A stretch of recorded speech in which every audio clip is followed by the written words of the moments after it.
sweetheart, what's your name? Do you see any of the real Diana in Meghan? Did God, you? no. Really? No. Oh. Sorry. What if one of the most powerful royal love stories ever sold to the world wasn't a fairy tale at all, but a carefully staged illusion? What if the glow, the smiles, the perfectly timed appearances were hiding something far darker underneath? In my opinion, she would still be a waitress if it wasn't for Dad. Insert clip from 0016 to 0019. For years, Meghan Markle presented herself as the modern duchess who broke rules gracefully, who carried herself with confidence, independence, and that endlessly praised pregnancy glow. Cameras adored her. Headlines worshipped her. The world bought into the image completely. But behind the polished smiles and curated moments, whispers were already crawling through royal corridors. And now, those whispers have found their loudest amplifier. Meghan off. Piers Morgan, Britain's most unapologetic royal critic, has decided he's not letting this one go. With that familiar smirk that signals chaos is coming, he's waving what he calls brand new evidence, claiming it could tear down Meghan's carefully built narrative once and for all. Meghan, off. And here's where it stops being casual gossip and turns nuclear. According to Piers, this isn't recycled rumor or tired tabloid noise. He says these are leaked documents, mismatched timelines, and photos that don't line up no matter how generously you squint. One day the bump is prominent, the next it seems to shrink, shift, or vanish altogether. Piers treats it like a royal Netflix thriller, calling it Pregnancy-gate. And according to him, the receipts are devastating. Are there any fans of Meghan Markle in tonight? Oh, hang on. There is one lone hand has raised Subversive. up here. Actually, that is one more than I expected, I have to be honest. Meghan's camp stays quiet. No statements. No clarifications. No gentle denial. But silence online doesn't cool flames, it pours gasoline on them. And Piers strikes the match with glee. The question isn't even whether he's right anymore. It's why this story refuses to die, why it keeps resurfacing bigger and louder every time. Buckle up, because this isn't polite palace drama. This is a public roasting, and Piers Morgan is enjoying every second of it. What he's hinting at could be the scandal Meghan never escapes, and it only gets messier from here. This story isn't about what's proven. It's about perception, proximity, and why the same names keep popping up whenever royal power is questioned. Piers didn't return quietly. He came back aiming straight for Meghan's reputation like it owed him money. After months of silence, he dropped what he called a fresh media grenade, claiming new evidence exposes one of the biggest royal illusions in years. He strutted onto his show tapping documents like he was about to cross-examine the monarchy itself. His message was crystal clear. He warned everyone. Let's not forget the Oprah performance. What they did with these people. What? There's a conversation with you, with Harry, about how dark your baby is going to be, potentially, and what that would mean or look like. How dark your baby was. It was ridiculous. Clips of his rant exploded across TikTok, X, and YouTube within hours. Royal drama addicts replayed it like courtroom footage. Even people who despise Piers admitted he knew exactly how to detonate chaos. He framed it as truth-telling, but let's be honest, this was entertainment warfare. Every pause, every raised eyebrow, every calm delivery was calculated. What hurt Meghan's supporters the most wasn't volume. It was confidence. He wasn't yelling. He was savoring it, like a man who waited years for revenge. And whether the evidence holds up almost doesn't matter. The fire was already lit. Do you remember Meghan actually refused to use the hospital that was usually used by royals and refused to use all of the normal medical staff, and there was all of the weirdness over the timing of the birth of Archie? That's when things spiraled. Meghan's baby bump, once celebrated as magical, became Britain's most analyzed body part. One appearance showed a perfectly rounded bump under designer fabric. Days later, it appeared smaller, higher, oddly positioned. Twitter didn't wait for explanations, it did the math. Piers replayed clips like a detective, pointing out how Meghan cradled her bump constantly, on stage, in interviews, during walkabouts. To fans, it was touching. To critics, it was theatrical. Trevor put an article out there that Meghan had a hysterectomy and couldn't have children,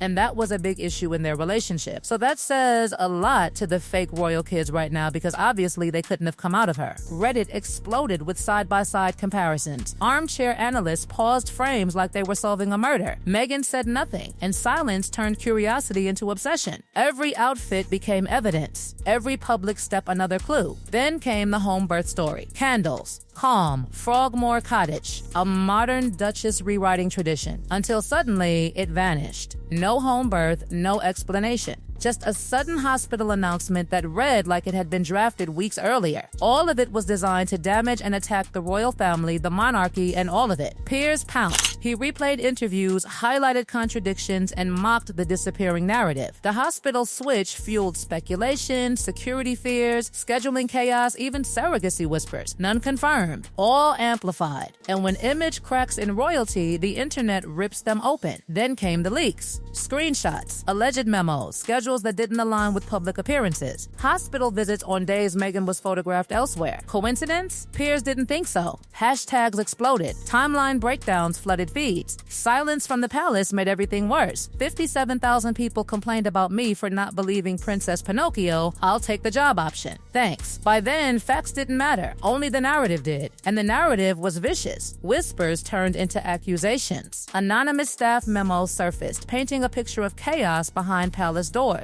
Demands, exhaustion, emotional manipulation. Piers turned whispers into headlines claiming Meghan played victim while others cleaned up the mess. Putting out a twerking, heavily pregnant video, it's all just embarrassing. Sympathy evaporated. Side-eye replaced support. Silence stopped looking strategic and started looking guilty. Meghan and Harry vanished again. No statements, no denials, just quiet. And online, quiet is deadly. Forums erupted. TikToks dissected everything. The story no longer belonged to Meghan. It belonged to the crowd. Piers leaned into it, asking the question everyone was thinking: if there's nothing to hide, why not say so? Why have they simply not made an announcement to the fact that all of the speculation about the children's arrivals? By now, it wasn't about a bump, it was about power, control, revenge. Piers wasn't chasing justice, he was chasing dominance. And Meghan wasn't helpless. Every appearance, every project, every Netflix drop was her silent counterattack. The feud became profitable. Controversy turned into currency. Social media became the courtroom. Memes became evidence. Hashtags became verdicts. Logic didn't trend,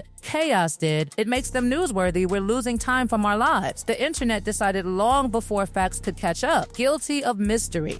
And that's the dark truth of digital fame. Reputation isn't lost overnight. It's erased one viral clip at a time. And just when people thought the noise would finally fade, it did the exact opposite. The rumors didn't slow down, they mutated. What started as side-eye turned into full-blown obsession. Because once the internet smells uncertainty, it doesn't let go. Every old clip was dragged back into the light. Every paused frame became proof. And the more Meghan refused to engage, the more the narrative hardened without her permission. What really twisted the knife was how familiar the pattern felt. Rise fast, control the image, rewrite tradition, then vanish when questions get uncomfortable. People started saying this wasn't about one pregnancy at all, it was about credibility, about whether the public had been emotionally manipulated through perfectly staged moments, timed vulnerability, and selective truth. And once that idea takes hold, it doesn't matter how many times you smile for the cameras. Doubt has already moved in. Piers Morgan knew exactly what he was doing. He didn't rush. He teased. He hinted. He let audiences do the dirty work for him. Every time he said, "I'm not saying anything, I'm just asking questions," he knew the questions would spread faster than answers ever could. That's the genius and the cruelty of it. He never had to prove anything, he just had to make people uncomfortable enough to keep watching. And people did. They watched, replayed, argued, defended, attacked. Friends unfollowed each other over this. Comment sections turned savage. Meghan wasn't just a duchess anymore, she was a symbol people projected everything onto. Victim to some, master manipulator to others. And once a woman gets trapped between those two extremes, there's no safe way out. What made things worse was timing. Every time Meghan launched something new, a podcast, a project, a public appearance, the rumors resurfaced louder. Critics said she was trying to drown out the noise. Supporters said she was rising above it. But the overlap kept feeding suspicion. Why now? Why again? Why never directly address it? In the court of public opinion, unanswered questions always sound like admissions. And Harry? He stood beside her, silent, protective, visibly tense. To some, that loyalty was admirable. To others, it looked rehearsed, like damage control. The body language clips circulated endlessly. Analysts slowed down his expressions, replayed his pauses, scrutinized every glance. Even his silence became evidence, twisted into whatever theory someone wanted to sell that day. Behind the scenes, insiders whispered about exhaustion, about how staff dreaded headlines because they never knew which narrative would explode next, about how the palace learned too late that silence doesn't work in the algorithm era. The old rules of royalty couldn't survive TikTok, Reddit, and 24-hour outrage cycles. Meghan wasn't just fighting Piers Morgan, she was fighting a machine that feeds on ambiguity. And here's the part no one wants to admit out loud. Even if nothing illegal happened, even if everything was exactly as presented, the damage may already be irreversible, because perception doesn't care about medical facts. It cares about consistency. And once people believe a story has holes, they start digging until they create their own answers. That's why this saga refuses to end. It taps into something deeper than gossip. It hits trust, power, celebrity control. Who gets to shape the truth? The person living it or the audience consuming it? Meghan tried to own her narrative from day one, but the moment she lost control of the timeline, the internet took over the pen. Piers understands that better than anyone. He doesn't need a verdict, he just needs momentum. Every tease keeps his relevance alive. Every reaction proves his influence. And Meghan, whether she wants it or not, remains central to his story. Their feud isn't just personal anymore, it's symbiotic. Each keeps the other trending. So where does that leave things now? In limbo. No confirmations, no denials, just a trail of speculation that grows longer with time. The longer the silence stretches, the more people assume there's something to hide. Fair or not, that's how digital culture works. It punishes quiet. It rewards noise. And the cruel irony is this: Meghan built her global brand on voice, empowerment, and visibility. Yet the scandal that shadows her thrives on the one thing she refuses to give, a direct answer. Until that changes, this story won't die. It will evolve, resurface, and follow her wherever she goes. Because in today's world, truth isn't decided in palaces or courtrooms, it's decided on screens. And once the audience believes they've spotted a crack, they'll keep pulling until something breaks. And that's why this scandal won't die. Whether Piers is a truth teller or a professional pot stirrer, he dragged Meghan back into a spotlight she can't escape. The question isn't what happened anymore. It's who dares expose what comes next. Because if this shocked you, what's already unfolding will shake the royal walls all over again. Stay tuned for again. Stay tuned for again. Stay tuned for again.